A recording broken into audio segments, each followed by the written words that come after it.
Hello guys, if you're new to the channel, please hit the subscribe button so you don't miss none of the latest videos that I post. In today's video, Justin Trudeau flew to Mar-a-Lago to have dinner with Trump, and talk business.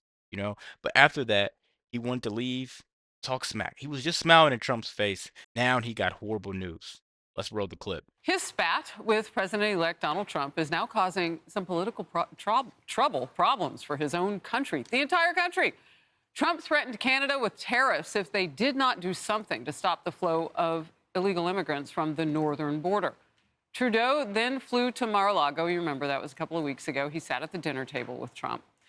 Look, like I just said, he's in pictures smiling, and then he wants to leave. Just keep watching. Just keep watching. And during that conversation, Trump reportedly told Trudeau that if Canada's economy cannot survive without ripping off the United States, maybe Canada should become the 51st state and Trudeau should be governor. Trump later doubled down on the nickname Governor Trudeau in a social media post.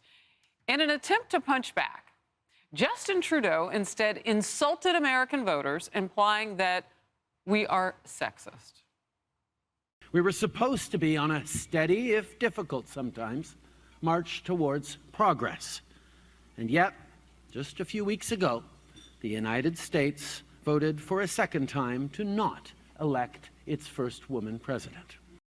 We aren't going to vote for a woman just to make history. We're voting for policy, not gender.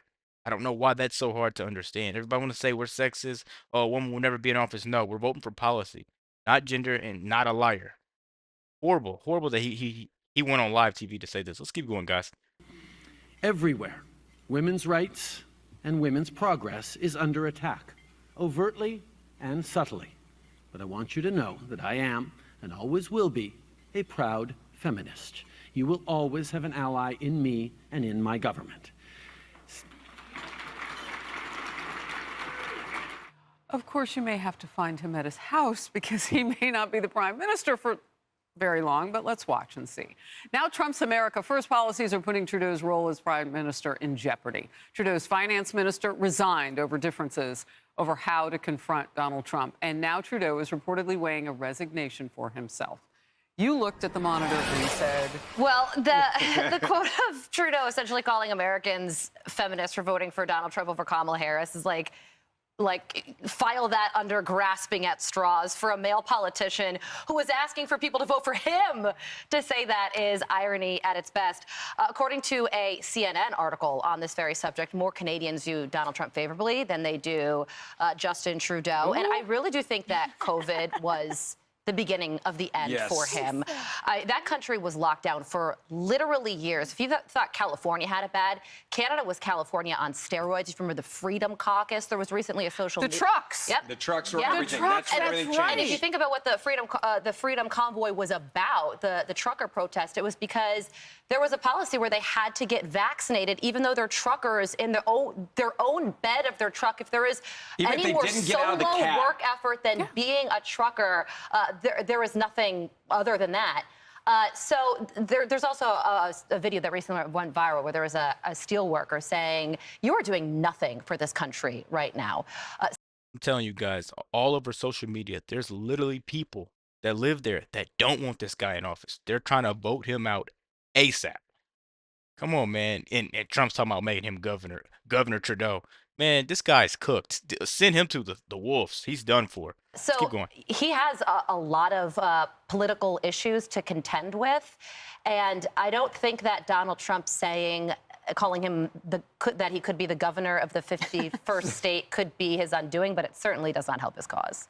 No, Emily. Yeah, you guys, Justin Trudeau to me is sort of like, I was trying to think of how to explain it. Like he's like the facsimile of Gavin Newsom, sort of like an even lesser effective. And what That's I mean amazing. by that is that, he's come in, he's not his father, first of all. So he assumed the position, though, likely on the heels of his father's legacy there. And then he puts himself out there as being this totally radically progressive progressive and for the people prime minister when we know that he's worn brown face multiple times? We know that he continues subjugating Indigenous peoples there in Canada, even though he claims to pretend to be on everyone's side that he virtue signals for, but his policies are the exact opposite. So no wonder everyone in Canada feels deep disdain for him and also deep frustration at the fact that this guy is still calling the shots. Of course, they want President Trump and prefer and respect him more because it's the policies that speak for themselves. So he can go ahead and try to shame us. And She's literally hitting the nail right on the head.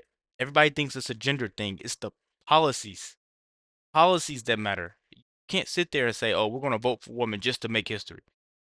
But then everybody's in debt. Everybody can't afford bread. You know, that stuff that doesn't make sense. She articulated herself well when she just explained that, guys. Like, really good. Let's keep going, man. Let's finish the video out.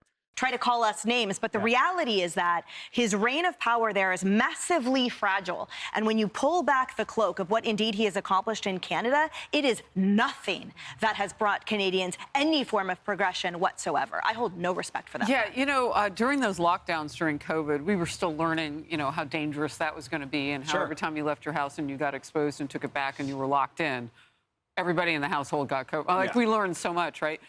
But I wondered politically if that also didn't work for him because his citizens, I'm certain, would like to have been someplace else. Yeah. And so he basically locked them in. Look, he's a socialist. And I think when he started to lose the country was really over the truckers who were staying in their cab saying, if I don't get out of my cab, if I'm just driving across the border and they unload everything from the back of you know, I drop my trailer, I don't even get out of the cab. The workers do all that. Can I not have to be vaccinated? And he said, no, that's what dictators and tyrants do. They don't look at logic. They say, this is what you're going to do. You notice they just banned a bunch of guns the other day in Canada. I think that is a perfect example of why he thinks he's leaving. Yeah. Because when you start doing these things at the very end, he's lost the people. You've got major problems there with taxes. You have major problems there with taxing people that make money. And you've got problems now with oil and gas issues with him. I think he's gone. Oh, that's the whole economy. Well, Emily mentioned Gavin Newsom. Maybe he'll go to California. It's a sanctuary They can be state. bros. He likes being locked down.